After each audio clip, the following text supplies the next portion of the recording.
outstanding and world-class vision and world-class this. I'm a real leadership geek, honestly. I've spent my whole career reading books and chatting to people. I just find the whole thing and the announcement, the way it's been announced, bizarre. If you could move away from a model where teachers are so intensely focused.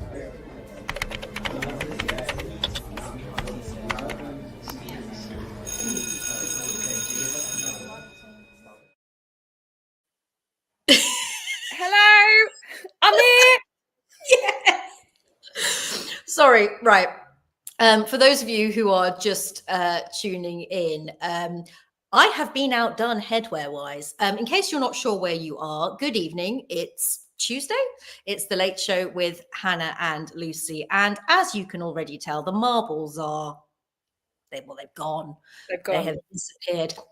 If you're listening on any other platform, do just pop over to YouTube because it's a spectacular event.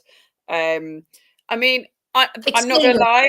This is not going to last. I was already dancing in the intro, and this is hard work. So we talked last week about how my son's school was having a cake decorating competition, a fancy dress / headwear competition, a Christmas jumper day, a school trip, a disco, a Christmas movie night, and a non-uniform day. So since last week.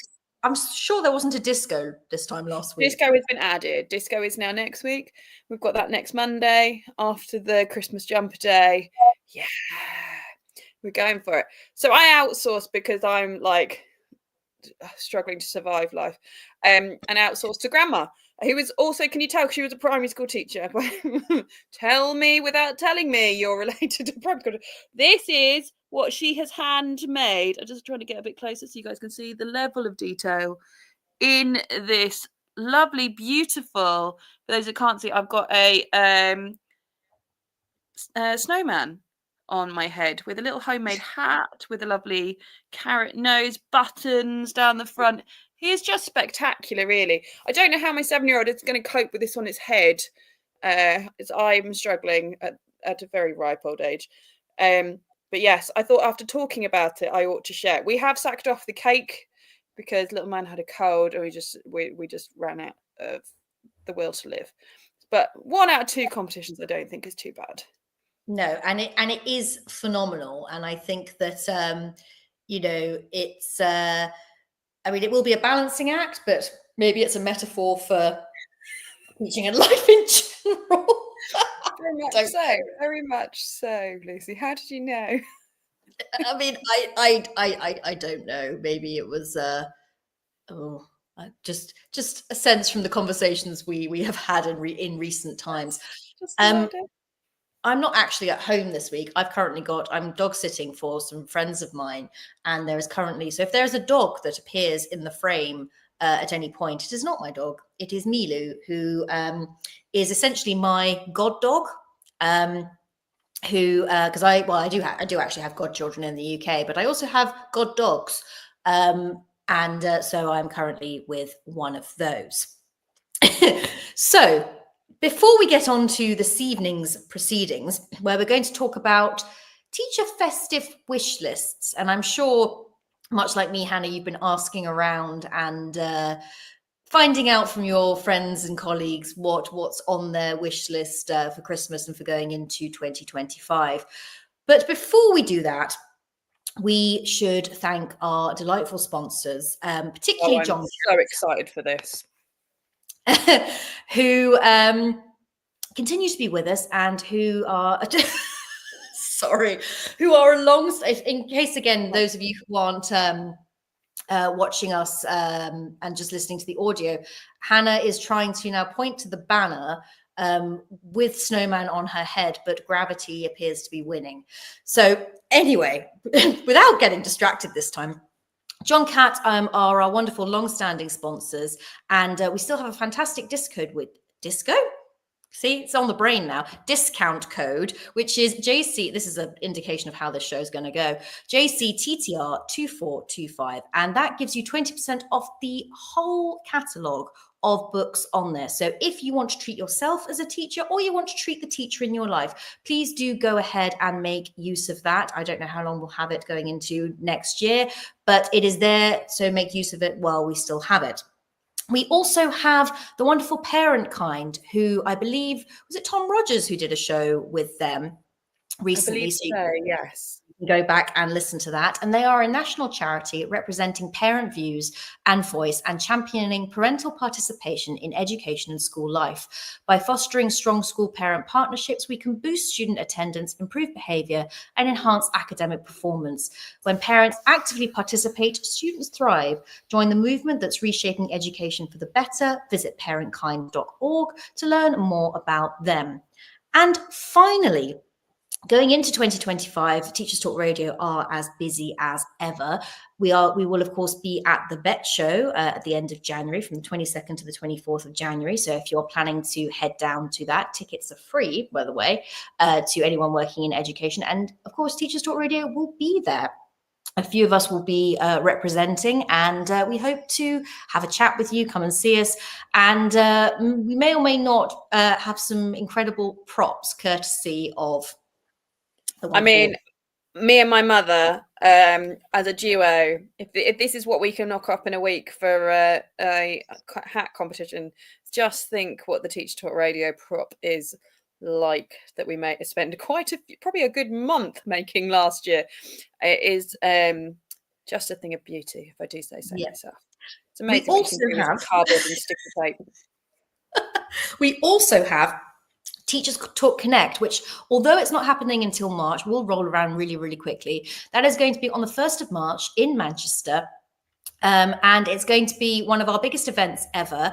We've already confirmed Mr. P, who you may or may not be aware of, but I think most people in the teaching profession, certainly who are UK based, will have heard of Mr. P ICT, certainly would have seen him on socials and all the rest of it. He is confirmed as a speaker alongside Kate Jones, who former TTR host herself, but also incredible author. So she will be there as well. And tickets for teachers can be found at ttradio.org, as along with more information. So we hope to see you there. So lots and lots happening in the Teachers Talk Radio world, and hopefully more live events to follow on from those as well. Okay. I don't think I took a single breath when I did all that. So especially with me, like literally every 5 minutes trying to hold on to a snowman. I mean, in case you haven't already realised, mine and Hannah's shows are a little bit chaotic, but what do you mean? But it's kind of who we are. I feel like we are a very real representation, where I think there's a danger in teaching. And certainly if you look at, and again, I know we've talked sort of in part about teacher TikTok before. We've talked about this kind of sometimes sort of more polished perfection, Pinterest perfect classrooms and all of that. And those, those people and those teachers are entitled to be the way that they are. No one's, and no one is shaming anybody, just to be clear. But there is also, for every kind of type A teacher, there are a lot of type Bs. And I think that we're just here to show you that, the struggle can be real, that, you can wear silly things on your head, that you can be a bit chaotic and still be damn good at what you do. So I completely agree. I feel like I'm very much kind of identifying as this snowman kind of held together with sticky tape, and just look quite good. But actually, if you look quite closely, I am a bit of a shambles, but I look good from the outside. It's fine. And I think that's the thing. I think teaching is a bit like that. It can be knocked up and all put together and not kind of with all bells and whistles and this perfectly bought thing from a store. It's this handcrafted thing of beauty when it's got right. And actually that kind of personalization and that kind of real hands-on kind of molded craft is just a thing of beauty when it's done properly and stuff. And it doesn't have to have all this expensive kind of bells and whistles perfect thing. And actually like the joy of teaching is just as important. Yeah, imperfectly perfect, I think, is a good sort of indicator for where we are. So, Hannah, in keeping with our Christmas theme from last week, what did we even talk about last week? Can you remember? I know it was a week. We did our Christmas in schools, like your countdown to Yes. schools and what schools do in the countdown to Christmas. So if you missed that, do go have a look through the archives and have a listen to that. We talked about the good, the bad, and the ugly on that one, I think. Yes. No, we did. We did. It's all coming back to me now. And this week we wanted to sort of talk about teacher wish lists. And this can be, I mean, I feel like this can kind of go anywhere, but we sort of wanted to leave it quite open and think about it might be something as simple as, you know, a set of functioning glue sticks. I know the primary teachers, and actually even some of the secondary teachers among us would just like to, you know, and also not the kind of rubbish glue, because I feel like there is there is a variation, a dramatic variation in glue stick quality, and no one can kind of wax lyrical about this as much as teachers. Everyone else just kind of looks at you a bit strangely and goes, what is the obsession with bloody glue sticks? And the obsession, dear listeners, is if you've ever worked with, and I do think this is actually throughout schools, whether it's primary or secondary, if you've ever watched a group of children try and not only stick kind of the right way or use the appropriate amount of glue, or just try and get a worksheet stuck into a book, which seems counterintuitive to begin with, it honestly is a sight to behold. And there is a significant, certainly at primary level, and I'm sure there are primary teachers listening to this nodding profusely, there's a significant amount of training that goes into this. Although by the time some of them arrive at secondary, I'm sure there are secondary teachers that go, did you not learn how to do this in primary school? And Hannah is trying to nod, but is mildly, you know, is restricted in her movements still because the snowman is hanging in there for now. Oh no, it's the same in secondary school. My thing is that they get overexcited to push the glue up and turn it so much that it's like halfway out the thing, and then they can't work, because I buy the cheap ones because they're so horrific. They then can't get them back down, and then put the lid on too early, and then they stick inside the lid because I got the cheap ones, and then the glue stick comes off inside the lid.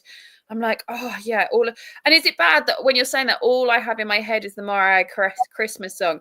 All I want for Christmas is glue. So yes, thank you. Any teacher TikToks, you're welcome to steal that. There you go.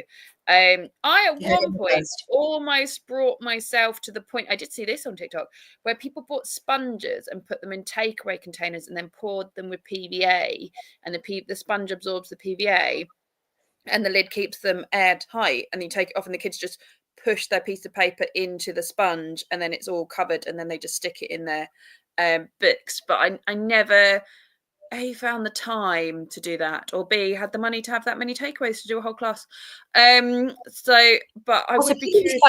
Quite wet, isn't it? Yeah, I do. I am curious to know whether anybody's tried that and whether that works. But otherwise, the only other thing, I don't know. I've seen people name their glue sticks and give them little names. Maybe you can name them after the reindeers and make them Christmas themed. But I don't know. I don't know what the solution is. But I would certainly like proper, nice glue sticks that actually go back down and the glue stays in the glue stick.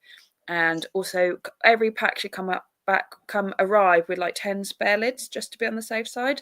And I would very much appreciate that. That's what I would like. Definitely go on my Christmas wish list for sure. Along with whiteboards and whiteboard pens. Again, always the rubbish ones. I mean, I don't know if you're much of a user, Hannah, in your teaching. I mean, I know that Whiteboard Gate has often featured on various social media platforms, and sort of the hills that people are prepared to die on never fail to amaze me. Whiteboard Gate being one of my personal favorites, along with Pen Gate. But I do think there is a place for them. But I would just, and again, with working with younger children, it's always a lottery as to whether, you know, someone's going to lose their pen, particularly the little mini board rubbers, which often just cut up bits of sponge. It's just, oh, no. So yes, so those sort of mini supplies would be great. And I suppose, I mean, I've got to the point in various schools where I have been forcibly rationed. I would be so curious. I guess this is my levels of an apprenticeship and business kind of brain coming out. I'd be so curious to know, like, whether a school, if they buy more expensive like white markers and whiteboards, do they then spend less on them over time because they actually last longer and keep better as opposed to getting ruined? Or is it that it's just the children and they'll get wrecked just as quickly no matter the level of quality you buy? I think it would depend, and I do think there is a degree of training and, you know, teaching children the value of things. And certainly, having worked across a spectrum of schools, you'd think that in sort of more kind of private, sort of international schools, kind of the schools I've been in more recently, that there'd be more of a regard for these things, and actually much the same, on occasions even worse. So.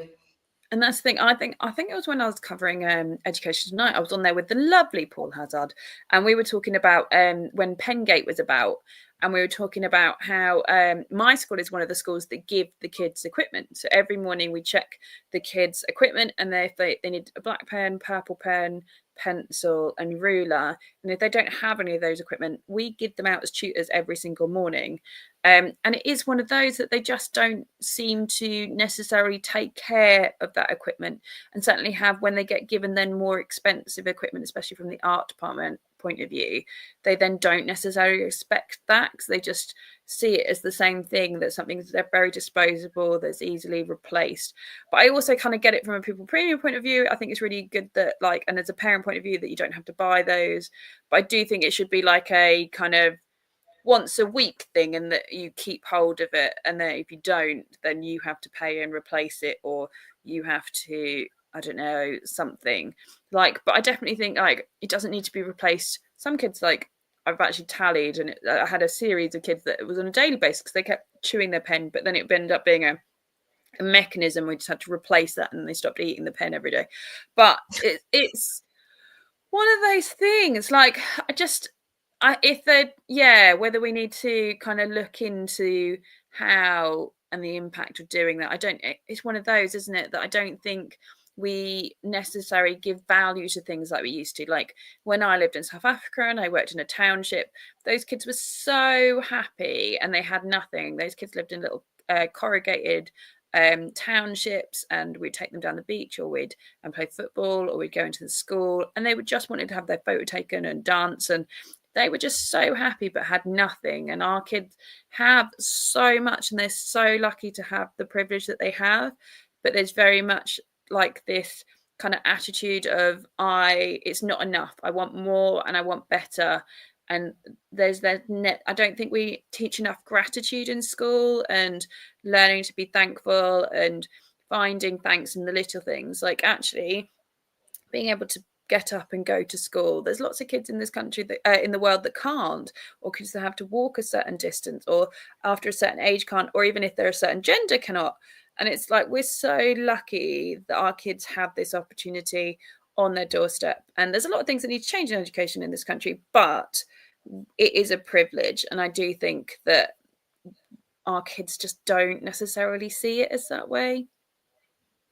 No, and I think that you only have to look at certainly recent articles, I mean, across the news spectrum, that talks about behaviour getting worse. I stumbled across an article today about a teacher, I think it was in Wales, who's had a knife pulled on him in recent times. I mean, those are extreme. I mean, that's an extreme example. And, you know, there is a lot of pressure on teachers regarding behavior and things like that. But there's a lot more to it, and there's a lot more that needs to, as you say, needs to change, needs to be bettered. And I think your idea of, and I know we talked about, I think when we did our curriculum show, a couple of weeks ago, where we talked about what needs to be included in the curriculum more. And we also talked last week about Christmas and the festive season being an opportunity to actually have teachable moments where we talk about, and it doesn't just have to be at, you know, high days and holidays. It's this central thing about gratitude. I do think is really important. And of course, it gets naffed up on social media, and you sort of see kind of, you know, various Instagram gurus talking about it. But actually, I do think there is something to that, and the appreciation of teachers as well. I think that would go up my wish list somewhat. A sort of, and I'm talking about from students and from you know, colleagues and from the wider world as well. I learned a long time ago that validation in this job has to kind of come from a lot of it has to come from you. You have to, and it's difficult because, of course, you know, we are phenomenal self-critics. I'm most teachers I know who are so tough on themselves, but it would also be nice just to have you know, I'm talking about a well done. I'm not talking about a sort of, you know, oh my gosh, you're so marvelous and wonderful, because that would be uncomfortable and weird. But just to kind of, hey, I really like how you did that, or hey, you know, your display board looks great, or hey, just little things. And what's nice is that recently, in a couple of lessons I've covered, where I haven't done much apart from just because it's been subjects that I'm not particularly helpful with, like Portuguese, for example, but I have just kind of, you know, helped them out where I can, given them the work, provided a bit of sort of light relief. And there are a couple of kids who just say, oh, you know, thank you for the lesson, miss, when I've done nothing. But little things like that. Yeah, when they say thank you at the end when they leave. Oh, I love that. My school does do a thing. I'm interested to see whether it happens this time, because we've had a change of head, but we still did last year, where all our kids we have to provide them with thank you cards, and they have to write a thank you card to a teacher each term, and they kind of get put at reception, and then they get handed into all the teachers' pigeonholes. But it's just really lovely to kind of get those, and also see who the kids are writing them to, and see who the kids are connecting to. I think is quite interesting, because actually we've got a behaviour lady, and where if they end up in inclusion, and a lot of the naughty kids actually write her thank you cards, even though she's one of the most strictest people I've ever met, and is absolutely hilarious and comes down on them really hard. They actually really, really respect her, and the fact that she's the person they picked to write thank you cards is quite endearing. We've had a message in as well. Catherine has agreed. So the best thing a child or family could give me as a teacher was a card saying something they enjoyed about my classroom or my teaching methods, plus sending my students to school every day unless they are truly sick, encouraging my young students to be as independent as possible. And I had that actually a few years ago, because I also think, like, get your kids to write your teachers a Christmas card, like in the spirit of Christmas joy. Like, that's not a hard thing to do. It's just not forget their teachers. And I've had some lovely Christmas cards, but I've certainly realised in the last kind of 5 years of teaching, I'm certainly getting less Christmas cards than what I did at the start of my teaching. But like, I had a lovely one a few years ago. I say lovely, and it was like, I find life quite difficult. I find it really dark. I don't really want to come to school. But since you've been my teacher, like, art is the highlight of my day, and I actually want to come to school, and it's actually not as bad a place anymore because I get to be in your lessons. And I still have that Christmas card. And I'm like, I remember saying to that kid just before they left, I was like, I remember you writing me that card, and like, it still sticks with me. And they were like, what, did I? Like, they can't remember it. But obviously at the time, like, they've absolutely flourished since then. But at the time, that was generally how they felt. And I think it's one of those, like, getting the kids, because sometimes you don't realize. I mean, I knew I was having an impact, but I didn't realize the level of impact I was having. And I think just kind of making them write Christmas cards to teachers as well as to their fellow class and things is just as important.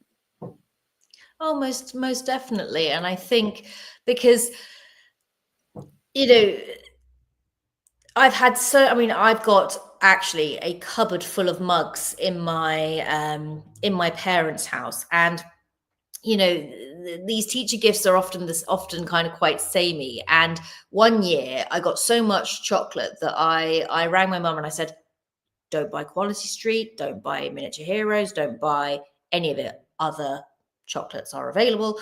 Don't buy any of it. I've got it covered. I've got it covered. And of course, it's lovely to have that appreciation again from parents, but you know, it's not the be all and end all. I think those cards, as you say, are so nice to have. And certainly, again, having worked in the environments I have in recent years, you almost get the sense sometimes that parents are trying to outdo each other.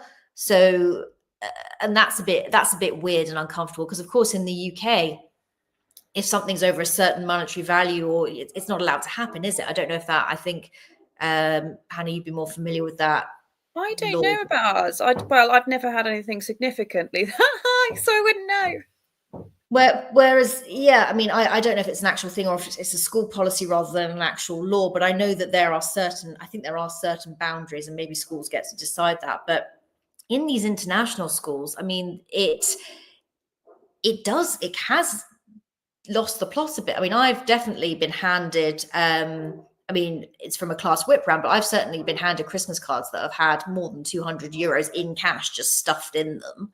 And that's a bit weird. That's kind of, you know, it's nice, don't get me wrong. I mean, of course there's a weirdness to that for me. And I think you tip in a restaurant, what's wrong with tipping your teacher? It does feel a bit like that, but there is a discomfort to that, because that didn't happen in the UK, and I don't expect it either. So, you know, of course, I appreciate being able to treat myself, but of course, there are those children who still bring you those homemade cards, and those are the things that I keep and repin on my. I always have a little board in whatever classroom I have that's kind of a sort of a nonsense board. Yes, it sort of has my timetables and all that jazz on it, but it'll have kind of bits of origami, things kids have made, postcards from travels and things like that. So those little cards, and I know that there will come a time where I will have to part with some of this stuff, but that's the true spirit of Christmas, isn't it? It is. I'm just muting myself in between me because my boiler's just come on. I have had it serviced, but it just sounds like someone's breaking into my house sometimes. So if you're hearing that in the background, I do apologise. I think as well, like my like little funny teacher gifts, like the little things, like quite often I get little pins for my lanyard, or a funny like little sticker or something that the kids have genuinely seen and gone, oh yeah, that's Miss to a T. Like I like those kind of little things that haven't cost the earth, that they just want to get. But also my old school, my tutor group, every Christmas they kind of all plucked together and all got presents for me, and they do like a little gift bag. It'll be chocolates and bathy bits. I think I mentioned one time about how my son was obsessed with bath bombs and would only get into a bath if I had a bath bomb. And one year they all got me a different bath bomb each, so I had like this loads and loads of bath bombs, different colors, and some had creatures in them, some had different things in them, and that was great fun. But I was just like, oh, like me babbling on about my son randomly one day, and they all remembered and decided to do that. So like it really showed that they cared. But also the teacher gifts, like I'm going to say that because we've got Mr. P. He's coming and doing the Teacher Talk Radio meet, isn't he? Yeah, Connect. Yes, but I saw him have this on his TikTok. But actually, my friend's now got it. So he had a tiny little violin, and you can pretend to press a button and it plays like a little tiny sad little violin. And my teacher friend's now got it, and I was just like, oh my god, it's amazing. And like, so whenever a kid tells her, and she is one of those that no matter where she is on duty, the kids will go find her and tell their sorrow stories about who's broken up with who, and I go and stand with her. I'm like, I don't know how you listen to this rubbish. She's like, it's fine, I've got this now. And when one of them says something like really tragic, like, oh my god, he split up with me, and she's like plays this little violin. It's so funny. But I just think that there's a definite place, isn't there, for humor in teaching, and I think as long as it's done well and you've got a good relationship with the kids, I think those kind of things are great. Like, so yeah, that would be on my, if I was doing Secret Santa. I'm doing a lot of Secret Santas, but I bailed out of the teaching one. That would probably be what I'd go for my teaching Secret Santa. You know my feeling on that. I'm going to be a little bit materialistic for a second, and I mean, I don't have a classroom this year because I'm not full-time teaching at the moment.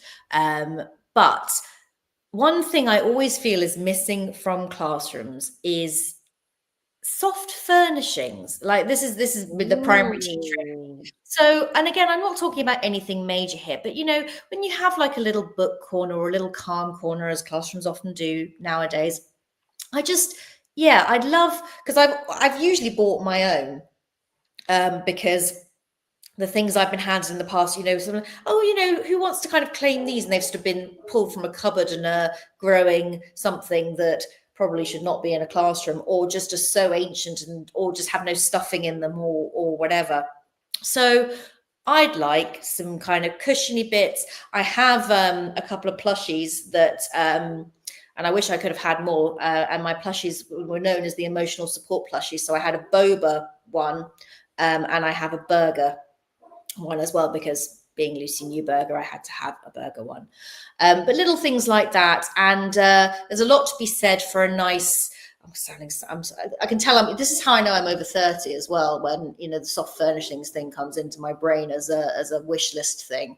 And anyone who is of millennial kind of generation, when you think about if your parents still get you Christmas presents, mine don't, they refuse, which is fair enough. I am going to be 36 in January. But yeah, when you suddenly go from wanting sort of the latest thing to suddenly thinking like, oh, I'd love an air fryer or a Hoover or a vacuum I cleaner. really want a smoothie maker. Oh, yes. Or a robot vacuum. Yes. One of those Roomba. Yeah, so I don't have to hoover, it just does it for me. Yeah. That'll be my Christmas present. Yeah, a nice carpet and some cushiony bits just to kind of make it, and some plants. I had a which I found. Like, what? That's the thing. Like, why are classrooms so complaint? Because I completely get that. Because my classroom, especially from an art classroom, I don't know why ours are always really on high stools. The poor kids are like my back, and I'm like, you guys are young, your back should not be hurting. But like your stools are so uncomfortable, miss. But no matter what school I taught in as an art teacher, I've always had high stools. So if I was going to do a Christmas wish list and redo my classroom, do you know what I'd go for? Even as an art teacher, do you know what I'd go for? Who's been to the cinema lately? I would go for the new Odeon View, or other cinemas are available, reclining chairs with the swing round bench thing. I don't know whether you've seen those. So the kids can come sit in, they can get comfy. When they're working, we can swing around their table and they can work on their table. If they need to get up, they can out swing it and out they get, and they can be comfy. They've got a good view. It would have some nice IMAX screens, so they can actually, at the moment I've got very blurry, and the kids are like, I literally have to turn all my lights up and to actually be able to see anything that's written on my board. And I'm like, they could see the board in beautiful IMAX. We should just teach in massive cinemas, because that's essentially what you do when you go to university. Everybody goes in, you go into lecture theatres, don't you? Granted, they're not that comfy a seat, but you have big screens where you can see everything. And I think if I'm going full no budget whack, I would like big cinema screen size classrooms. You can get a good 30 in one of those little one of the screens now, even with the recliners. Basically, that's how I'd like to see my classroom go. And that but I could have the buttons. So if and a bit like Graham Norman's red chair, when a kid really annoys me, I can just recline them back. And then if they're not paying attention, I can recline them back up and have some kind of little chart so I can press. I'm in control of all of their seats. Yeah, that's the dream right there. Oh, brilliant. And I don't know if you remember, a few shows ago we had Simon, who was an inclusion teacher. We were talking about our neuroaffirming practice. Again, I mean, it's sort of not so much to do with soft furnishings, but I suppose it is, because what I was thinking about when you were talking is kind of, because school chairs are quite frankly dreadful. From the kind of from the hideous sort of plastic things that they have to sit on in primary, through to the whole stool thing, and same in science labs as well. I don't know if it's for health and safety reasons or what it is, but I'd also like to be able to have all my kind of neuro affirming bits and pieces, whether it is the various fidgets, whether it is the bands that we talked about to kind of bounce your feet on under your desk where it doesn't annoy anybody, or just things like that. So to have my dream classroom, I guess. I just think, like you said, I think especially with like the plants and things, just make them more friendly, more homey. Like maybe like it is like I don't know. I'd be curious to know if a more relaxed kind of style classroom would make the kids relax and work, or would it then mean that the behaviour would go down?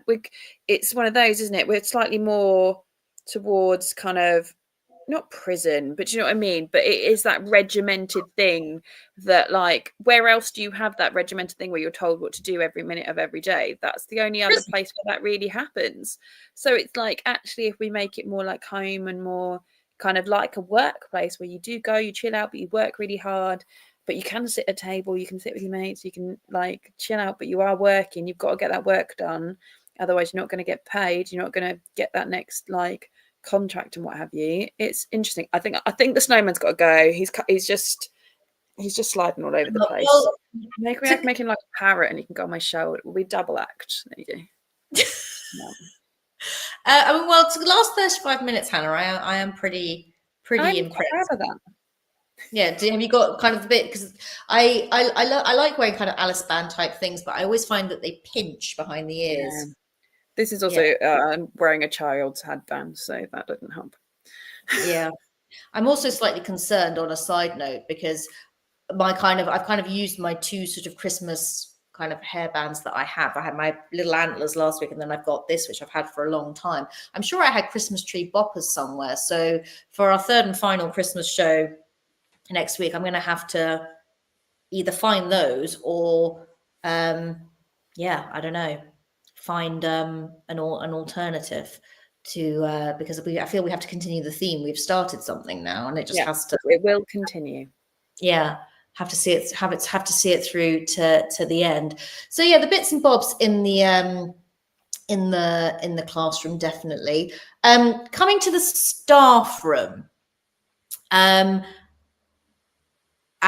okay, this is going to be again the spoiled cow in me. I wish there was proper coffee in staff rooms. And I'm going to get judged for this, and I'm going to say it out loud, and there are going to be people who are going to be like, Lucy, you're a raging snob. I can't do instant coffee. I can't do it. I hate it. It's revolting. It's like muddy water. See, I don't drink me. coffee, so I don't drink coffee. I'm weird. I would be curious. I think I vaguely do remember this going on Twitter a while ago, of like what teachers don't drink tea or coffee, and I think it was a very small minority of me, but we're a very special, unique little bunch. But I drink tea to be polite, but I can't drink coffee. But I'm going on my old Christmas wish list. I think it'd be quite cool to have some kind of smoothie station in the staff room. I could go in, have my fresh fruit, make myself a nice fresh like fruit juice, and I'd be all healthy, I'd be full of energy, and I'd look fresh and more, have a nice complexion because I'm eating nice fruit. And maybe some like maybe they could put in those special lights above where they kind of infrared lights or something, so I'm getting some more vitamin D, so I look less like I've woken up and rolled out of bed and look like death warmed up. I would just like to basically, I would like kind of the healthy LA vibe, but in a star room. You said I could go anything. This is a wish list. Like yeah. You want kale smoothies? Are we getting Botox at lunchtime as well? I mean, or is that maybe a step too far? I don't know. Then the kids can't see me frowning at them. That's the only thing. They might think I'm happy and smiling at them, and I'm really not. No, I just can't move my face. No. I have dreadful frowns, but I don't know, just something as a like, because this is the thing. I think like well-being is not like a bowl of fruit or some cakes at break time. It is genuinely kind of looking after your staff. Obviously, I do like, what if you were to do your teacher wish list on PPA? How would you go with that? Would you want like more, so you'd like one more a day, or one PPA a day, or would you like a whole day, like 4-day week? What would you pick for your dream PPA? I think in an ideal world, I would teach 4 days, plan 1. I mean, I don't envisage that ever coming to fruition because I don't know how it would work. What I've been when I was still full-time teaching here, I had 8 hours. I mean, on paper, I had 8 hours a week, which is in the UK, unheard of, split out throughout the week. And the way that was able to work is that a lot of the subjects were taught by specialist teachers. So, for example, I didn't teach Portuguese, art, computing, PE, music. I think there are a couple of others in there as well. Sounds like I didn't do any teaching. I did. I mean, and there's other stuff that kind of comes into that, but that's the only way that was able to work. Do I think that would ever, again, in a British state school, do I think that would ever be a possible thing? No. Because, you know, the number of specialist teachers you would have to have kind of across the board would be ridiculous. But no, I think I'd go for the 4 on, 1 not off, but 1 to kind of get it all done. Because having it, and again, I think this is my ADHD brain, I think the fact that it's kind of split up all over the place, and with there kind of being the downside to it was not being kind of enough workspace, and often specialist teachers would be teaching in your classroom, so you get kicked out. And so by the time you find somewhere to sit, made your tea, contemplated your navel for 20 minutes, it doesn't really, you know, to say I use those 8 hours a week productively, if I did have them, would be an out and out lie. So I think having just a day would work better for me. But I don't know about you, Hannah. See, I've got a weird timetable this year where I have 4 of my frees together, but we have a 6-period day. But I have a Tuesday where I don't basically teach all morning. Granted, I have lots of meetings, so it is a bit start, stop. But I teach all day Monday, I teach all day Friday, and I'm a bit exhausted by the time I get to Tuesday. I'm like, I don't have the motivation to sort this out. I prefer it a little bit every day, so I can kind of make sure I'm ready for the next day. I can't think that far ahead to try and plan the whole week in one go. I do prefer kind of a little bit every day. But then also I have done, when I did a long time ago, I helped set up a new school. So I went in the second year that it was open. So they had 7s, 8s and 12s and 13s. So I only worked 4 days a week for that year. And actually that was quite nice. I mean, occasionally I did supply on the other day, but it was quite nice just doing 4 days a week and having that extra day. And I think if you could do that day, and like you said, if you've got that day and you're fighting over where you're going to do that work and you're having to move every hour and things like that as people change rooms and things, I think that's really counterproductive. But actually, if you could have that day at home and be productive at home, I think I would be far more productive, albeit that I will miss the printer and the photocopier. But I do think that actually, if I could take myself out of that environment without people coming and knocking on my doors, without the millions of emails, then that would be better. All that would go on my Christmas wish list, that like emailing about everything would disappear, and actually like just the emails that are relevant to me, like have a little email fairy that just deletes all the emails that aren't meant for me, and also to have some kind of miracle fairy that when there are really important emails for me that I have accidentally read in a certain point, that they will then pop up and remind me that I have not replied to that because I read that in a break and I didn't have enough time to digest it, and then my ADHD brain has forgotten that I read it and have not replied to it. So I'd quite like some kind of magic fairy that takes all the emails that I don't need, so I don't need to waste my time and waste my hours of my day reading the hundreds of emails a day, and but also has, I mean, I flag them, but then I forget I flag them. So just something to help me remind them. I mean, I have been at a school that does like a weekly bulletin and people added everything in there, and that massively reduced kind of emails down. But I certainly think it's something that schools can kind of reduce and really look into doing better, I think. Yeah, I actually, before we went off on our, or before I don't know if I want to revisit the staff room thing. Maybe I'll come back to that. Maybe we'll put a pin in that. But something you mentioned, what is the issue? I mean, okay, with printers and photocopiers, I get it. You know, the amount of paper and the amount of wastage in schools is and certainly in schools I've been in, is outrageous. It is. However, I'm about to contradict myself as usual. Why is it that there is kind of one or two, and so you are often miles from any of them? Why do we do this? I don't need my own individual printer, but certainly per department or per, at least maybe per key stage. I don't know, but it is ludicrous that the kind of the fighting for the one or two that happen to be in these schools, particularly for a subject like yours, I imagine, as well. I was gonna say, when I was at my old school, I had my own printer in my own room. I was in printer heaven, and because I used it, and like mainly it was just my department, it very rarely went wrong because we all kind of know how to use a printer effectively. Unlike, I don't know, some random people that always seem to, I swear it's maths, but like I don't know. I miss drastically having my own printer in my room and being able to adjust that and use it effectively, especially like from a GCSE A-level point of view. I was always photocopying pages out of kids' book. Now work on top of that. Now print that on. They now want to do an artist. Now look at this technique. Now you use this worksheet.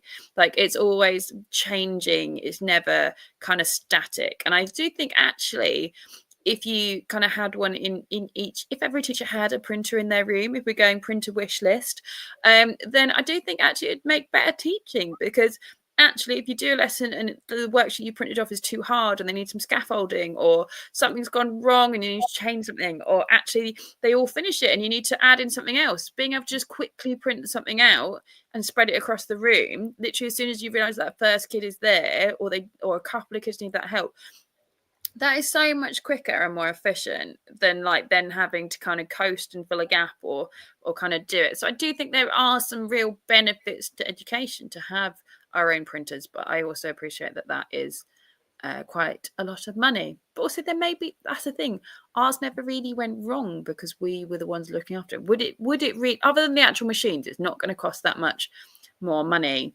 And talking of machinery, I'm going to go back to oh my gosh, I can't even remember who it was. I had a lovely chap on, and I know he's been on Adam and Brent's show as well, which is where he talked about this. But I had it's going to really annoy me that I can't remember his name. But I had a chap on that's not teaching anymore, but he used to be a head teacher, and his daughter unfortunately got anxiety and stopped attending and things. You know who I'm talking about now. And yeah, he was very good. But he was talking about how actually all schools should get ventilation systems in their schools. And actually, if it wouldn't cost that much if you actually did it, and especially if something like COVID was to happen again, the clean air being ventilated into every classroom meant that the attendance would go up because kids wouldn't get ill as much because the air is being cleaned and ventilated, and same with teachers. And I was like, actually, this makes complete sense. And he said there is actually companies ready to go that would sponsor it and do it. It just for some reason isn't kind of all falling into place. And I know he's kind of trying desperately to do it, but after listening to him on Adam and Brent show, so if you want to go digging through the archives, go find that one. But it's in there somewhere. But it was just so fascinating, and I'm like, actually, why are we not protecting our teachers and making sure we've got clean air? We're not breathing the same air as because I probably teach about if I've got a 6-period day and I'm seeing all those different kids. I'm just trying to do the math. 10, 15, 20, 21. I'm teaching 150 kids, different kids a day. That's 150 different lots of air that I'm breathing in. I drink my powdered greens. I am good. I drink I have a garlic and ginger in abundance purely to keep myself going. But and the chili. and all that. But it's actually, why are we not protecting our teachers a bit more and having nice clean air in our classrooms? And same for our students. If the government want attendance to go up, and I appreciate that, and that is really important. And we also need to work on our students' mental health. But also, if our kids are getting sick all the time, it's really hard for them to be in. And especially thinking about my niece. Obviously, she had a lung condition. She would spend most of winter in and out of hospital, has portacath into her lungs, and would quite often have antibiotics straight into her system because she was constantly getting ill from school. But actually, if the school had ventilation, she would get ill far less and be in school more often. So if we're going money is no object, I'd like some clean air, please. Yes. So, I mean, before you know it, you're going to be having those IV drips in the staff room as well. You know, you can get them on. Yes, let's have some of those. To deal with period 6. I would love a little IV drip at lunchtime to deal with period 5, period 6 on a Friday. Yes, please. Yeah, because I know that you can get them for hangovers. Now, obviously, nobody is going into school hungover. No.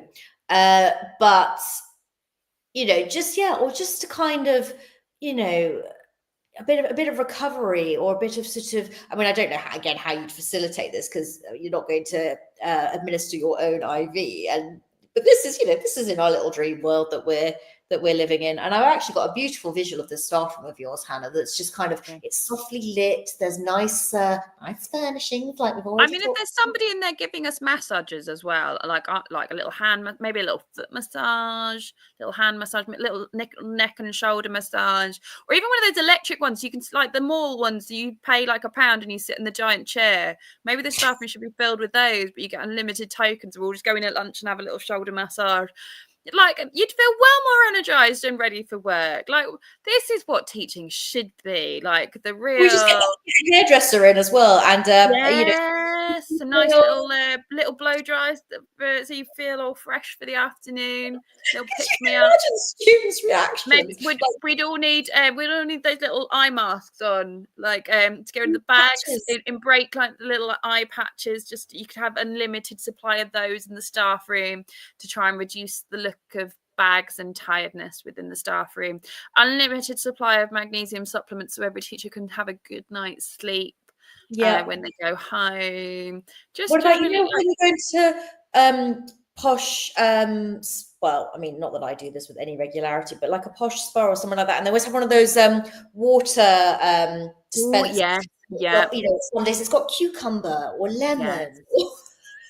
Some little like meditative music, so it's a really nice, maybe just to have a little quiet room, that if you want to go and sit in the meditative room, like if you have PPA and it's been a stressful day, you can just go sit in there and meditate, and it's just like sounds of water and jungle, and you can just escape and relax. I mean, maybe I'm going too far slightly, but like, actually, if you think about it, you're like, oh, actually, I would feel better. I would teach better if that was my life. Like, I genuinely would.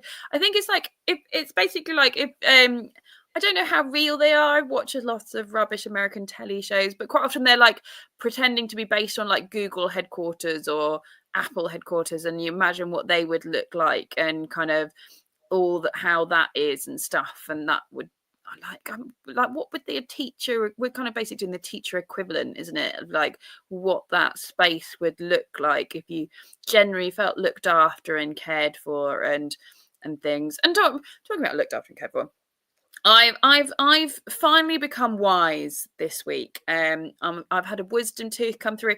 To be fair, me and my mum were discussing this. I thought, I swear I had all my wisdom teeth, so I don't know whether I've got an extra one. I've had 5. Like, I'm so wise, I got a bonus wisdom tooth. I don't know, but it's possible. Let's face it. But my tooth hurts. My whole face was swollen. It still is on the inside. It's horrific. But I called the NHS. I could not get a dentist appointment to save my life. But also, I knew I had my kids' food assessment. I knew I kind of needed to be in. I needed to do that. Like, I was trying to call in break times and lunch times and try and get the odd appointment. Like, I called at 8 and I was answered the phone by 8:05, and all the day books were gone, and trying to call all these dentists. And I was like, oh gosh, like, I'd just love to be in a job where I could literally call up and go, I'm sick, I'm sorry, I'm not coming in. And that was that. I was just sick. I didn't have to have that guilt of not going in, have that guilt of not being there and supporting my students, that things easily could be moved schedule wise from one day to another, and that we as teachers put our health first, and that there isn't this kind of, was it you that I sent the I don't know whether it was yours, the Instagram video of a guy who was like, this is how to be ill in a normal job, and this is how, there was a woman in hospital with tubes in her mouth, coughing and saying that she was really sick, and he was like, do you think maybe you could come in this afternoon? They normally discharge people from the hospital in the morning, like maybe you can come in later, or can you make sure that you're with this person will probably cover your lesson, can you make sure you send full lesson plans to these people, and then can you check in where they get up up to and then fill up like the next bit, and make sure you do this, and make sure you contact this person. Can you CC in this person as well, and make sure you're caught up. And it's like, what other job where, and I've had that because I was in hospital with a pulmonary embolism, and I was literally took my laptop because I knew I might be there for a while to write all my lessons and send them all in, even though I literally almost died, and I still took my laptop just in case to make sure I could write my lesson plans, and did write my lesson plans and send them from hospital to school. And I'm like, it's just, we should be treating teachers like, have a nice relaxing massage at lunch and treat them to nice food. And I think that as well. I think if budget shouldn't be an issue, having food for teachers in school, like, we work hard enough. And actually, I've heard of some schools do this where they give teachers free lunch, but they have to sit in the canteen and eat it, and they go and sit and they mingle with the kids and go sit on the table, or even if there's a table of staff in the canteen, the behavior is just so much better. And I do think that kind of atmosphere, but also just taking that pressure on teachers, especially with the cost of living crisis, that there is a warm meal for you to have at lunchtime, and we want you to sit down and eat it and actually have that time to do it, is also really important. Because I worked through my lunch today. I didn't eat my lunch. I haven't eaten my lunch. Granted, I had kids cooking me food, so I had to eat questionable food and some lovely food, but still, like, how many jobs would you be expected to work for your lunch, or not sit down and have your lunch, and not be, and like, I just think providing lunch in that kind of, in a school, would be a positive. There's no negative to it, really. Yeah, no, I agree. Just going back to the hospital and the sickness thing for a moment. I mean, again, that every time you tell me that, it just blows my mind that you were there, you know, quite literally on death's door and still sending your stuff in. Often I don't understand why the doctors didn't believe that I was that ill. No, I'm just a teacher. This is ill. This is the problem. I'm the problem. But the teacher actually who teaches at the school I'm currently at the moment, she mentioned this. She said, how am I supposed to foresee if I'm sick? So in providing cover, you know, I can't predict it. You know, sometimes, okay, I can feel, you know, it coming on. I'm like, oh, okay, I'm just going to write the cover notes. But this idea that, you know, in most other professions I'm aware of, if you're sick, you are off, you are left alone, you are sick. You know, depending on, I mean, sometimes people will do emails and all the rest of it if they're not feeling that, you know, but my argument is if you're well enough to be sending emails, then, but I don't, I mean, well, it depends. But, you know, this whole planning cover thing, I would like a situation where, you know, and this teacher was saying to me today, she's like, I literally have a packet of work that that lives in the cupboard. And, you know, she teaches across multiple year groups. And she said, okay, is it great? No. Is it going to kind of see them through? It's kind of similar to what some people did when we were kind of back into school post-COVID, but not everyone was back in. And some parents were, of course, apprehensive about it. They got packets of work. That's, you know, that's I have that in my schemes of work. For every term's worth of work, I have a break in case of emergency lesson. So either it gets put on the end when you're a bit knackered, if you haven't had to use it, or it's a lesson that can literally be printed out and taught by anybody. And it's one of those that it links in, but it doesn't matter where it fits within the sequence, but it's also very easy. But the kids also get it because it's to do with what they're doing. So they're not just doing something random. But I just think it's really important to have that scheme, because the odds are you're going to be off or need cover or be on a course or something. So do kind of have that preparation. I have had it once. I remember once, like, literally, and feeling guilty for it, literally emailing off my phone whilst I think I had horrific food poisoning and was vomiting my guts out, and was literally message going, my head is down the toilet, I'm sick, I can't write cover, I haven't, every time I leave the toilet I am sick, I cannot, and I just cannot do it. But like, even I was literally trying to explain, like I felt like I need to explain in detail as to why I couldn't. I literally generally was still like, I was like, I literally been sick for hours and it's just not happening. It's not happening. But like, even then I felt guilty. It's just, yeah, it's not normal. Yeah. So on our wish list, I think we can put, you know, the magic cover fairy, that we don't have to write cover, we're not made to feel guilty for giving cover, the kids don't end up doing absolutely rubbish and it being a waste and then having to work twice as hard to catch them up. Like, it just like a magic cover fairy, please. Accepting your limitations and that you will get sick. And it is really interesting, because since I have stopped being full-time, and again, touch wood, because I guarantee this will backfire on me as soon as I say it, I haven't been ill. And I'm still in, I'm not, granted, I'm not in school as much as I was, but I'm still at least 3 days a week, I'm still in school across multiple classes. But because, you know, the most of that pressure is gone, and it's obviously not as intense. And I do think, you know, being in German environments, you will get bits and pieces, but adding to the stress on your body, I've gone from getting, I mean, in one spectacular month, and I've talked about this a lot on TTR before, in one spectacular month, I had shingles followed by my second dose of COVID I had shingles. I recovered just enough to take kids on camp. So did overnight camps, a couple of nights overnight, came back and was floored by my second dose of COVID, because my body had just given up. And it was the COVID was more horrific than when I first had it. And I've had it once more since. But touch wood, no COVID this year so far. I'm on having had it 3 that I know about 3 times. So, you know, fingers crossed. Although famous last words, we'll get to you next week. We're like, Hannah, I trust myself. But on that note, I think on my teacher wish list, and I know some schools do this, is free winter flu jabs for their staff. Ooh. And I'm like, investing in that is not a lot of money. I know my school had it that we obviously had them in and the kids all had them. And then there was an option for staff you could pay and go have one whilst you're at school. So you don't have to go and try and do it in your own time. So that's good. But I do think schools that go, literally, we're going to have this for staff at this time. It's free. Go have it. It's also really, you're investing in your teachers, because you don't want them all to be off with flu. So it's a win-win, that one. I think that's quite that one's kind of an easy one on the wish list to do.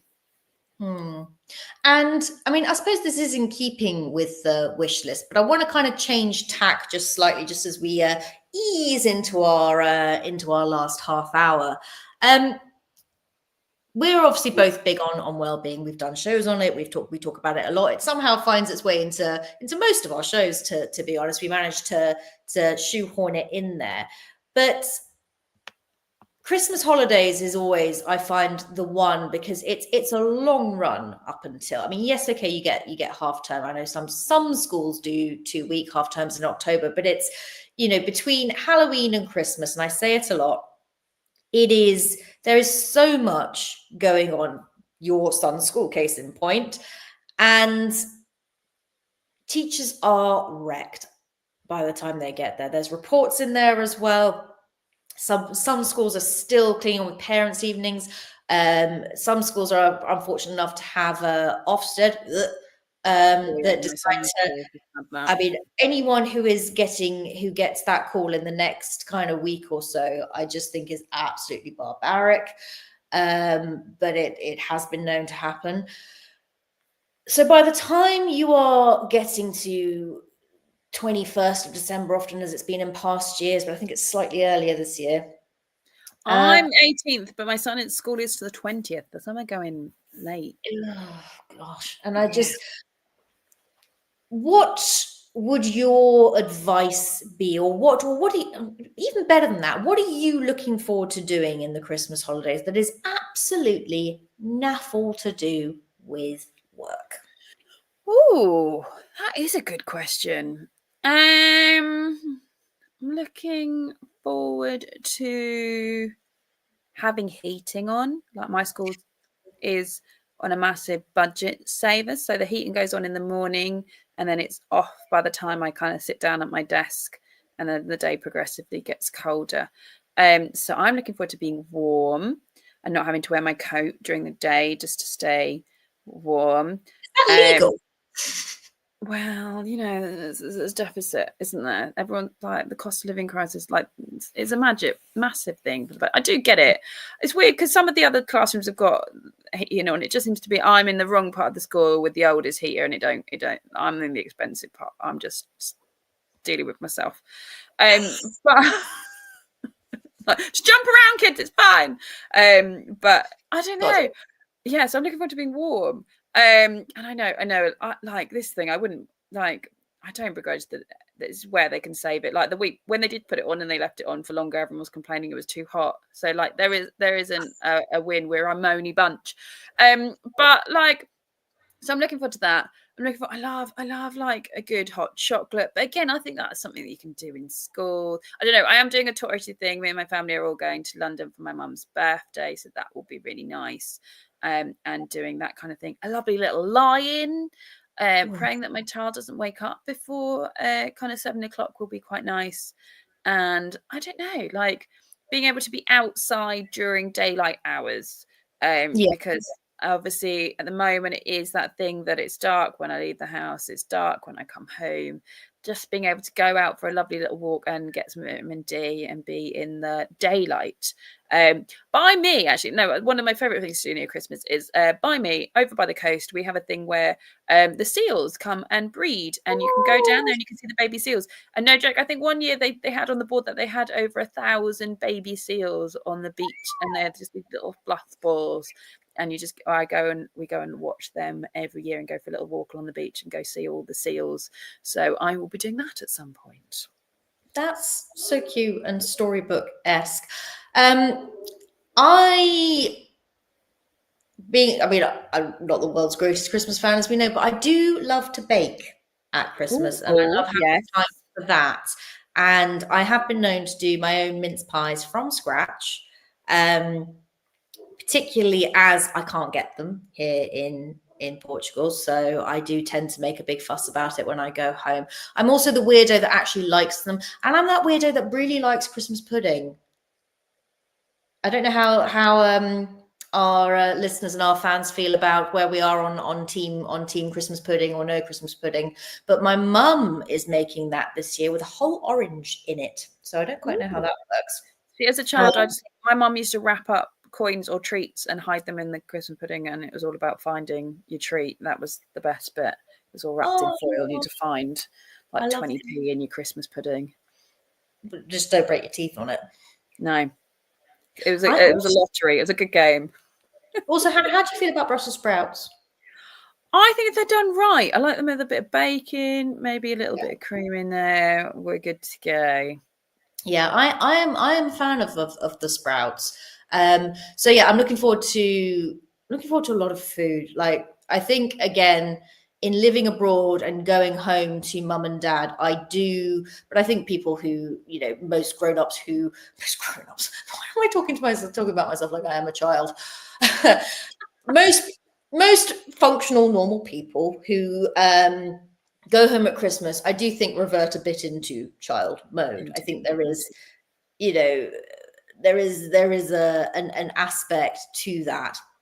I don't know if it's kind of exacerbated because I don't see mine for longer periods of time than other people, but yeah. So I'm looking forward to that.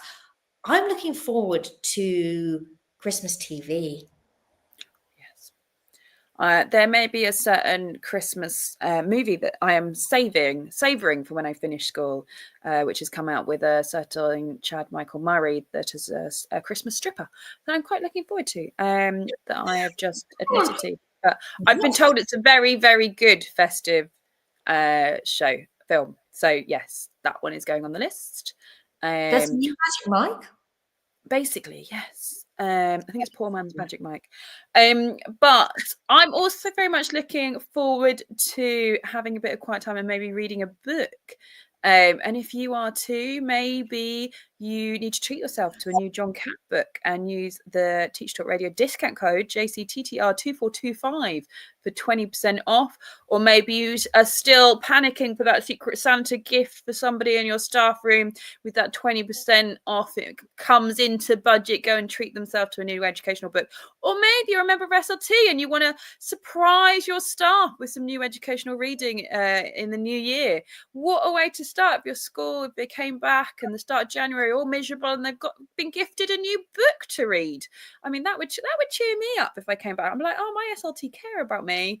They have bought me a new educational book. So whichever way you want to gift the knowledge of good education, then you can pop over to John Cat Educational to find those. And also, like, I know it's that kind of year, isn't it? Like, I've been a moany parent on here, but also I do think good relationships between kind of staff and parents is really important, and this time more than ever. So make sure you go and check out Parent Kind and see what they're up to over at parentkind.org. And they have loads of stuff in kind of building relationships and getting parent participation within education and school life. And I think that's so important. And I think that should be a lot of schools' New Year's resolutions, to kind of get parents involved and get them kind of engaged in school, because actually if you can get a really good parent group that are really happy and engaged with the school, then it does help.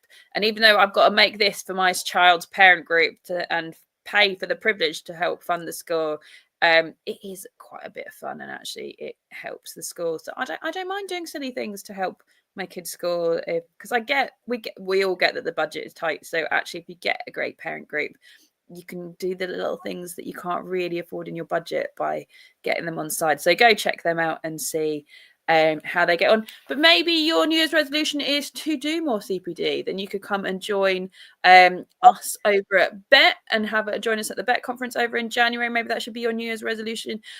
Or there's the Teacher Talk Connect, which is out in the 1st of March. And there's some great teachers on there, and you can visit TTR or no, I'm going to go again. ttradio.org. I was so close. I was doing so well to get your ticket today, because the tickets, even though it's not until March, the tickets are out already, and it's there's already such a great lineup. I feel like we're doing like with Glastonbury, kind of launching these guest speakers. There's more great ones to come. So yeah, go get your ticket early doors and get involved in that, or get your slip whilst you're SLT in a nice festive mood. Maybe slip that application to disappear out of school a day early and travel if you want to go and do that one in person and enjoy that, because and meet some of us in real life, some of your favorite. I mean, what wouldn't you want to? Why wouldn't you want to meet these two crazy loons? I think people are probably thinking, gosh, are they actually that mad in real life? Yes. I think my students wish I was mad as well. I would like to say that, maybe they wouldn't, but I was trying to some of the kids were like, why have you got balloons in your classroom, miss? I was like, because we filled the balloons with plaster and then wrapped string around them and left them set, and we made like mini pumpkins out of them. And they were like, what? And I was like, and it was a whole scientific experiment, because we realized we couldn't just funnel the plaster into the balloon. We had to fill plastic bottles with plaster and then put the balloon over the top and then tip it over, and then it would go in because of gravity and the air moving at the neck. Then that would actually fill the balloon, and we could then knot it. But you have to do all this within the time before the plaster sets, otherwise it's a very heavy bottle, it doesn't work. But the science in art is amazing. But yeah, so when my kids literally go, I want to do this, and I'm like, how crazy can we go? But that's the thing. I think you've got to enjoy being in the classroom and doing these things. And I think you've got to have a little bit crazy to be a teacher, I think. I would say. Yeah. So we've got our movies, we've got our hot chocolate, we've got what else? Food, Brussels sprouts, not dipped in chocolate though. Don't do that. Oh, I tell you, and this is my non-teaching related tip. Those, and again, other chocolates are available, but the kind of Lindor ball things. They're my favourite. If any student are listening, that's the one. That's the one. Yeah, that's on the teacher wish list. I like the original ones, but there are a whole variety of those. If you're not a coffee drinker, Hannah, so you're not going to appreciate this, but if you have, make yourself coffee at home, have a coffee machine, or even just like your little cafetiere, in your coffee, pop in one of those Lindor balls, and it makes the best little mocha. And I have that. I do that in a hot chocolate and be just as happy. Well, there you go. And I do that because my mum is a big fan of her Christmas chocolate of choice. So when they casually disappear, it's because they've gone in my morning coffee. And again, one of the privileges of being at home and eating your parents' food is that there or just Lindor chocolates lying around at Christmas.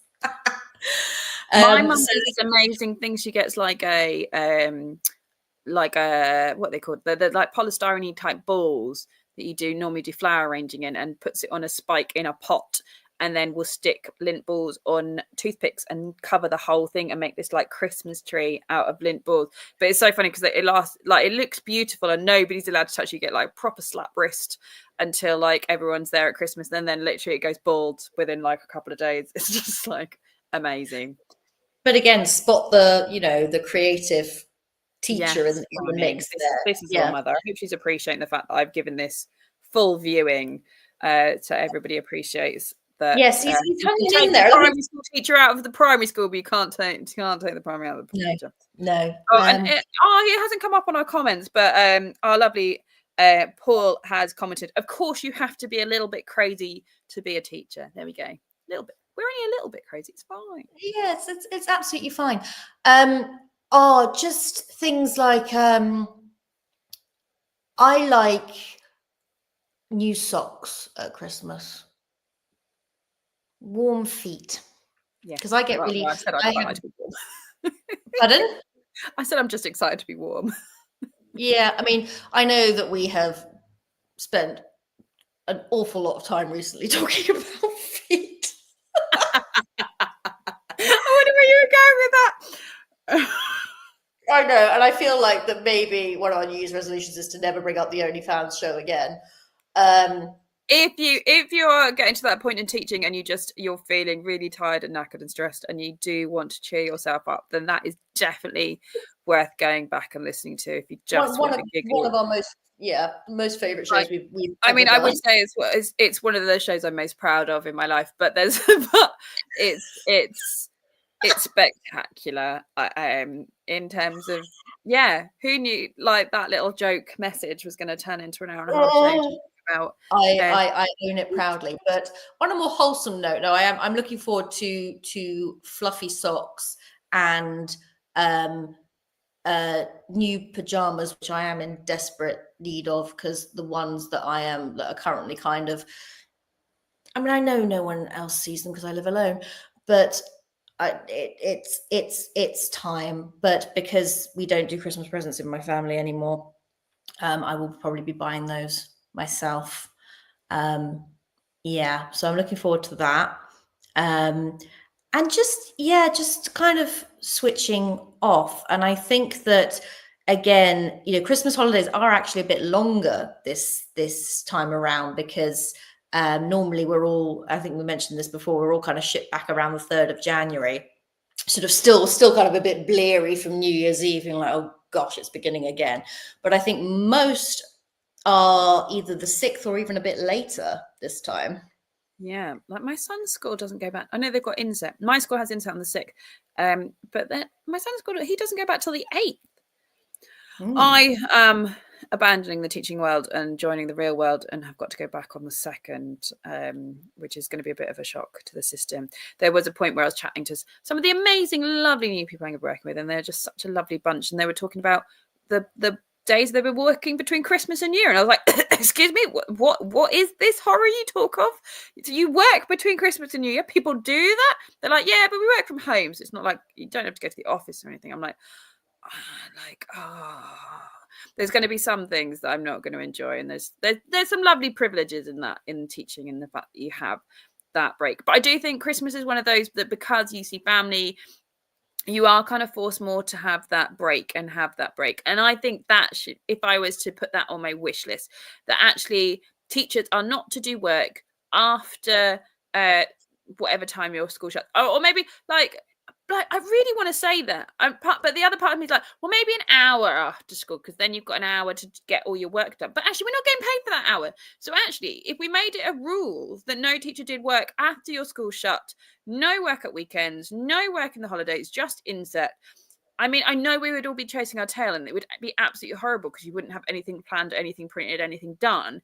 But actually, it would make them realize that, okay, we need to give them twice. We need to give them more than what they're doing in order for them to be able to effectively function. If we made it like a wish list rule that you couldn't work outside of school teaching hours, then it could potentially change it, because it would be forced to change, because you wouldn't be able to deliver your lessons. I know it'd be one of those. I wouldn't want to put the stress on everybody to be able to do lessons in that short space of time, but also maybe it could make the good. And because there is that thing, like if people are the Christmas holidays, don't work over the Christmas holidays, don't work over the summer holidays either. The summer Buell. No, Easter, I kind of get. Give us an inset first day back, or even ship the kids off a day early and have us in for an inset, or even half a day. I'm a big believer in 2 insets. I think you should have like one where you deliver everything that you want CPD wise and you want the teachers to embed, and then a second day where you actually get time as a teacher to embed that and spend the time doing that and planning and prepping, and it's your own day and you can do what you want with it. And I think every inset should be like, it's not like, because I know sometimes they do it in September, but that's not really, you need like 3 in September and then 2 in all the other ones. So like, I do believe in kind of more insets would be on my wish list. Yeah, more insets, definitely. I think that's, and to be used productively, not cough to deep clean the school from top to bottom, as I have. And I still remain horrified by it, and institution in question shall remain nameless. But there's me thinking, because it was actually most other schools bridged the weekend, because it was there was a public holiday on the Thursday. And then most other international schools gave teachers and students the Friday off as well. Oh, no. We were deep cleaning the school. Yeah. You cleaned it? Oh, yeah. Teachers deep cleaned their classrooms and the basement. And that was one of our inset days. And I've never quite recovered. Silly me thought we'd be doing workshops, or I don't know, talking about getting a CPD library started or something to that effect. No. So yeah, I beseech you, head teachers, management, SLT, if you're going to have inset days, please, for the love of whatever you choose to believe in, just think what that time's being used for. Make it count, because otherwise you're just going to end up with really quite hacked off staff, if I'm honest. So there's that. And also turn the bloody emails off. Turn them off. Take them off your phone. You just there's a brilliant thing in Gmail. I don't know if you have it in other things, where you can go in. It says manage accounts on this device, and you can turn off. It's just a little whoop, and it's gone. And then when you're ready to turn it back on, just whoop, swipe the little dot across again, turns them back on. But no, whoop, there it is. I know. I had Carl on with me, who's a life coach for one of my shows. We did 2. We did a back to school in the summer one, and we did a New Year's resolutions kind of one. So if you are feeling a bit of that and you want to know some nice tips in terms of well-being and stuff, do go back through the archives and have a look through that one. But one of the things he said on that show that I then did was amazing, is that if you go onto the health app, the little heart on your phone, you can put in when your bedtime is, and then 45 minutes before your bedtime, it kind of turns off all your notifications. So my phone vibrates and be like, it's ready, time to get ready for bed now. And like basically any messages, phone calls, alerts go, all the little red dots of how many notifications I haven't opened all disappear. So it looks like it's all blank, and like my phone kind of semi goes to sleep, ready to prep for me. But I that's quite a nice one, in just kind of making yourself kind of shut down in the evenings. Because really, if somebody's sending me stuff at like 9:15 at night, it's too late. I don't need to know about it at that point. Like that's tomorrow's issue. We don't need to be doing that. I know people reserve the right, and that, again, there's been email gate. I'm fairly sure there's another one that's done the rounds on X and other platforms numerous times. Of course, you reserve the right. People have different working hours. I accept that, but I also reserve the right to have a 24-hour grace period in replying. So, and then I need my magic fairy that's going to tell me which ones I've forgotten to reply to. Yeah, like I just remark everything as unread. But then it kind of sometimes disappears down the pile, doesn't it? That's the thing. I get too many. I have to go back through pages. That's the thing. Emails are just unnecessary, really. I don't know. Like, I feel like there should be some kind of I have a little bit of a wish list around uniform. I like the idea of uniform in the fact that everyone's wearing the same thing. It's relatively easy. It's relatively durable. But I do think it needs a bit of an update. Like, it's not what people wear to the office anymore. Like, actually, kind of, if schools provided or did not provide, they had to have to buy it. But if we did have like nice trousers and nice nice hoodies that were like nicely beautifully designed, that it doesn't matter, like, do you know what I mean? Like, how often are you going to really get told to tuck your shirt in and things like that? And I don't know. Or like the Airtex t-shirts that are kind of a bit more durable, a bit more breathable. Just kind of, is it really that big a deal if they wear black trainers or black shoes? Like, it's what's comfortable. I don't know. I'm a bit on, like, I had I'm going through the archives tonight. I had my neighbour on, and we talked about uniform, and she's a teacher, and she was like, actually, like, Europe, they don't have uniforms, and they're absolutely fine. The behaviour doesn't like change because they don't wear uniforms. Like, actually, do we need to be in that era that as long as we're not seeing belly buttons or boobs, shoulders, or like butts, then it does it really matter? Like, I've got a big thing in my bonnet about like the sexualization of young girls in uniform and the ties and the short skirts and it just, and the fact that if you type in girls' school uniform on Google, it would come up with the kind of fancy dress porn costumes as opposed to actual school uniform sites. But if you type in boys' school uniform, it automatically comes up as boys' school uniform. So for me, I would like something really changed. I would like a nice pinafore dress or something, or pinafore, like, I don't know. I just like it to be changed, and in a massive way, specifically the girls' uniform, that it is covered up and that they can feel comfortable and safe, and it's not this thing where, because I think because of the sexualization of it, that's why girls roll up their skirts, because that's what they've been shown is it should look like. And actually, if we take that away, give them nice comfy trousers, or give them nice comfy normal size skirts that aren't going to work options that, you know, yeah, because the skirt thing has always kind of wound me up a bit, and I think it's kind of, as the world has sort of moved on and we've kind of moved forward, I do think that you know, a lot of places have cottoned on to the fact that actually there are girls, or indeed, you know, people identify, you know, how they choose to, and should be able to dress accordingly and have uniform options that reflect and allow that. And I increasingly feel that, you know, you need to be well turned out. But I agree with you in that I think the rigidity, or the kind of, you know, it must have the school logo, you know, I think if you had a sort of more open approach to it by saying, okay, the color palette is this, you know, we kind of want to keep it sort of, you know, color neutral. You can wear sort of a black, I mean, if we're going to talk about skirts, you know, you can wear a black knee length skirt, black trousers, but not jeans, and, you know, shoes have to be either, as you say, plain trainers, or, I don't know, not a loafer. What do I mean? A boot. yeah. And I just think, like, not a shirt, like because the buttons and the pulling them up. Like, I actually had was chatting to a parent, and they said something really interesting about my school that I hadn't thought about. Our school do an arm. So when you put your arm up, all the kids put their arm up, and it's how we silence a room before we then dismiss the groups. But they were always very like, you need to put your arm nice and straight. We're not having T-Rexes. We are going full straight arm. And actually, by the kids doing the full straight arm, a lot of them, their shirts then become untucked, and then they go off with their teacher, and then their teacher tells them off for having untucked shirts.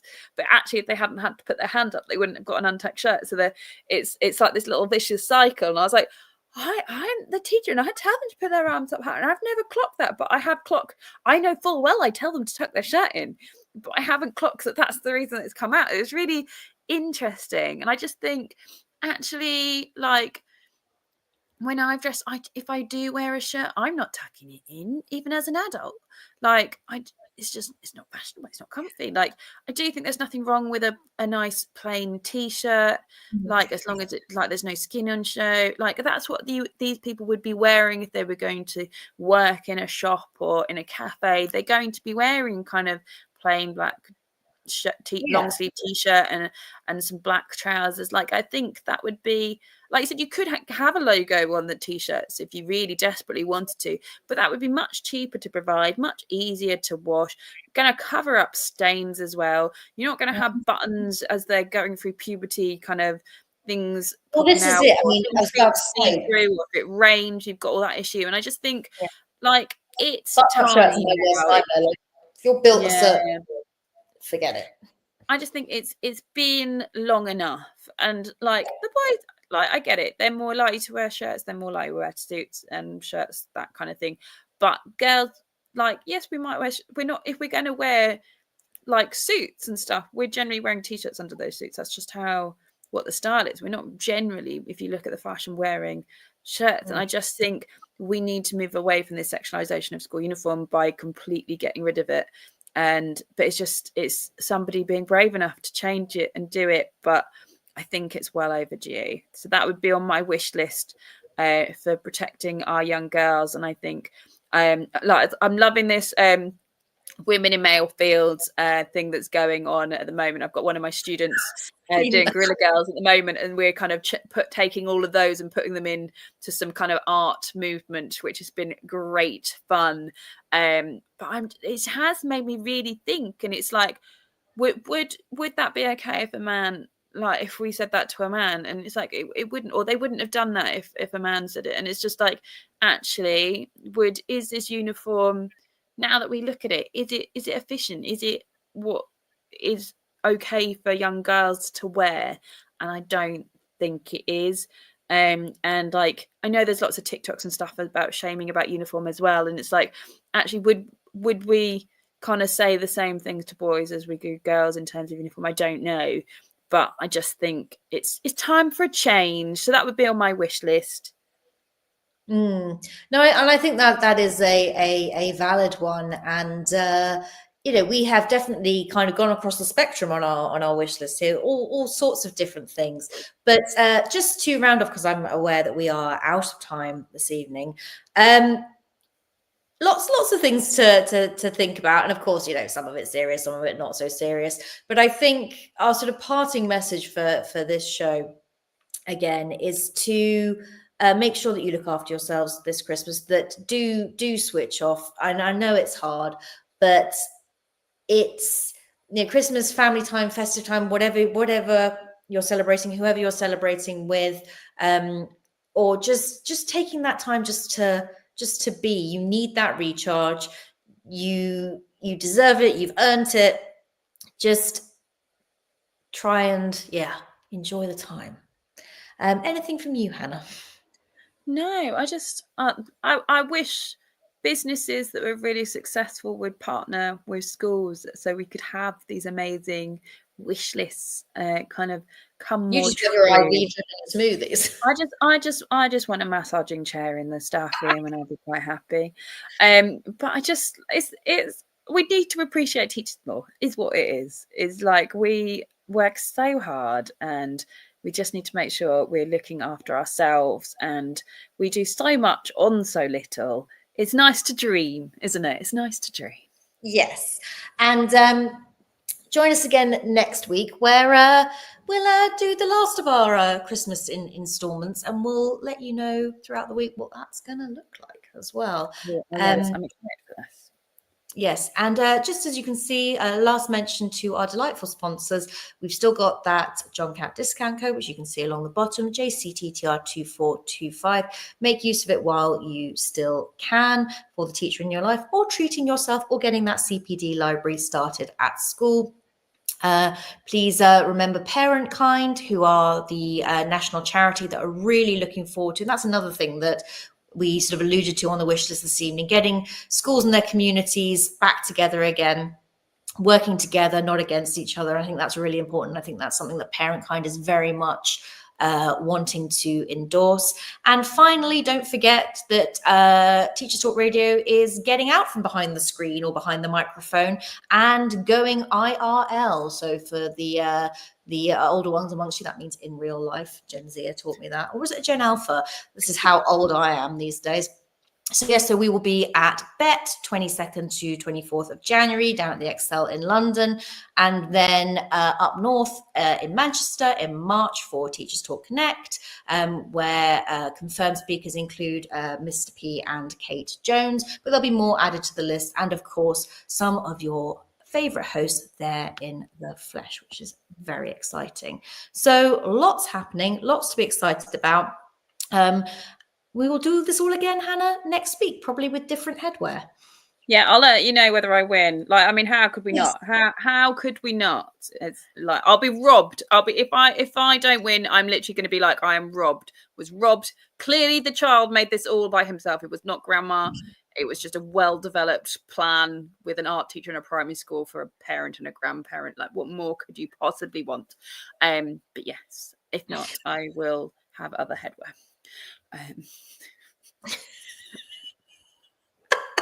I think we need to leave it there before Hannah causes mutiny. So have a great rest of the week, everybody, and we will see you again, same time, same place next week. Outstanding and world-class vision and world-class this. I'm a real leadership geek, honestly. I've spent my whole career reading books and chatting to people. I just find the whole thing and the announcement, the way it's been announced, bizarre. If you could move away from a model where teachers are so intensely focused